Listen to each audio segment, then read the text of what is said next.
আজ আর কোনো কথা বলবো না, আজকে শুধু একটা কথাই বলবো। আমাদের অগ্নিমিত্র পাল দিদিভাই ঠিক কি বলতে চাইছেন, ভিডিওটা দেখুন।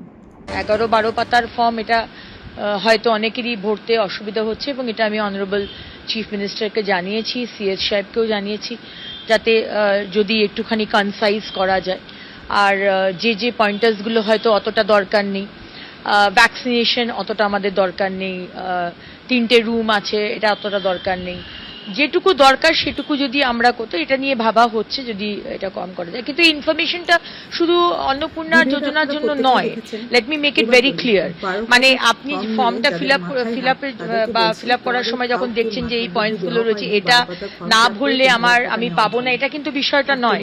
কারণ আগামী দিনে যে প্রচুর কেন্দ্রের যে যোজনাগুলো সুবিধা আমরা আপনাদেরকে দেব, সেটার জন্য কিন্তু এই ডকুমেন্টেশনটা দরকার।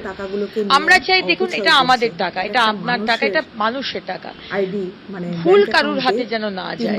কিন্তু যেগুলো হয়তো অতটা আমাদের দরকার নেই, হয়তো অন্য যোজনার জন্য এই মুহূর্তে আমরা ভেবে দেখছি যদি একটু কনসাইজ করা যায়, না হলে বন্ধ করে দেওয়া হোক।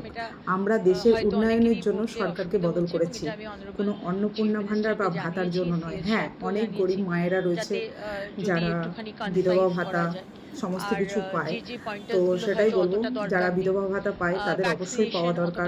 তাদের ওষুধের জন্য কিছু টাকা দরকার, যাদেরকে মানে কি বলবো, না দিলেই নয়। কিন্তু যারা বেশি বাড়াবাড়ি করছে এই অন্নপূর্ণা ভান্ডার নিয়ে, যারা বলছে অন্নপূর্ণা ভান্ডার দিতে হবে, ফর্ম ফিল আপ করতে পারবো না, 14 গোষ্ঠীর ডকুমেন্টস দিতে পারবো না, তাদেরকে বলছি তোমাদেরকে কেউ মাথা দিব্যি দেয়নি, তোমাদের কাউকে দিতে হবে না, আর 3000 টাকাও নিতে হবে না। তোমরা কি সরকারকে দিয়ে রেখেছো 3000 টাকা করে, যে সেই 3000 টাকাটা সরকার থেকে আদায় করতে চাইছো জোরজবস্তি? আমরা চেয়েছিলাম সরকার বদল, আমরা চেয়েছিলাম দেশের উন্নয়ন, আমরা চেয়েছিলাম যেন কোনো মায়ের চোখের জল না ঝরে এবং নিরপেক্ষ বিচার। আমরা সেটা পেয়েছি এবং পাচ্ছি, আগামী দিনেও পাবো। তো সেটুকু নিয়ে সন্তুষ্ট থাকো, বিশেষ কিছু বললাম না। তো তোমরা ভিডিওটা দেখলে অগ্নিমিত্র পাল কি বলেছে। তো সবাইকে একটা কথাই বলবো, শান্ত থাকো, সময় দাও। এই সবে 1 মাস হলো সরকার গঠন হয়েছে, 1 মাসে অনেক কিছু উন্নয়ন হয়েছে, আগামী দিনেও হবে, অপেক্ষা। ভালো থাকবেন সবাই।